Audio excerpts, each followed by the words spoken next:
of the things that the Institute has done is to open up or revive a variety of possibilities for writing, different types of writing.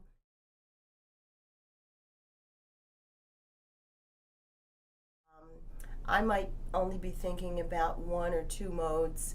The Institute has helped to broaden that perspective for me so that I may be going back thinking, well, maybe I can do it this way or that way in a way that I hadn't thought of before. The tension between like the way that we think about things here and then it seems like the way that we're asked to think about them in some of our schools is just like kind of on my mind. I found it like really refreshing to be like in a place where people are coming from a similar orientation to me. But then I'm thinking about like how am I gonna navigate that when I'm back in my school setting? How race and social justice issues are really prevalent still today, and how we as educators really have to be brave enough to have these conversations in the classroom with our students, but we also have to be very strategic in how we plan these conversations and these lessons. I'm thinking about now having like a family of writers that we have support, even if it may not be like every week we talk and stuff. But I know where there are people who are doing the same thing, thinking. I don't mean to say similar in the way that we think the same thoughts, but we have the same sort of like core values that we share, and I feel like I find a family of writers. And trying to build community, maybe getting parents involved in some of the activities in the classroom, getting to know some of the students in the classroom, and also giving them an opportunity to know me, some things about me. So so I'm thinking about how would I institute these things going into maybe a school that I've never been into. Thinking a lot about student voice and student engagement, like how can I bring them more into the classroom? What can I do not only as a teacher but as a human being? How can we connect on a different level, so that we kind of break that barrier a bit? Because when you walk in the classroom the first day, they're like, oh, you're the teacher. They're not seeing you as a human being. Some of them probably think you go to the closet, sleep, and then when it's 8:15, you come out and you teach. But you kind of got to break that, and at the same time, you need to break your own barrier and see them as human beings and not just students, and see everything they offer, whether it's previous knowledge, whether it is creativity, just something unique and individual about them.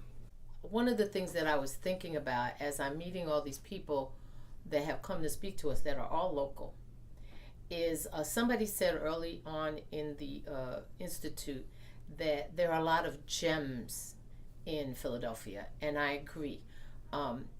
These are all teachers that are teaching here. They've come through the Institute. I've been totally impressed and floored by the level of everything that goes on here, particularly the passion and the commitment.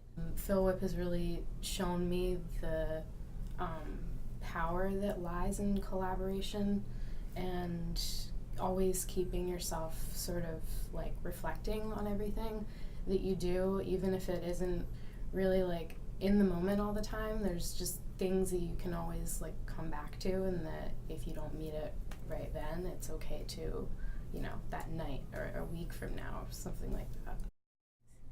Today's was pretty impactful because it was very specific to social justice, using the touchstone text and how it applies to younger kids, and how you can use that as like a study for like the entire year. So I kind of thought that was really great, because throughout the Institute I've been thinking, how do I apply this to my younger kids? So today really helped to kind of solidify that for me. Wow, I have people, like, wow, you did so awesome. You're the highest in the school. I really can't really tell you exactly what I did to really make that. I did a little bit of everything. So some questions for me is kind of like what worked and what didn't work. And now trying to go back and reflect on last year and what practices do I think contributed to such a high level of progress with my class, and how to continue that next year. One of the big ideas that I've been sorting through this week and last week is how to engage students creatively through writing in the classroom.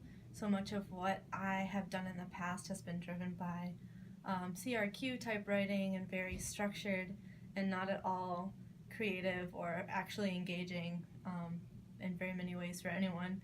So I really wanted to come here to this space to think about how I can stretch my ways of presenting writing as a way of learning and a way of knowing. And I'd say that the space is doing that for me.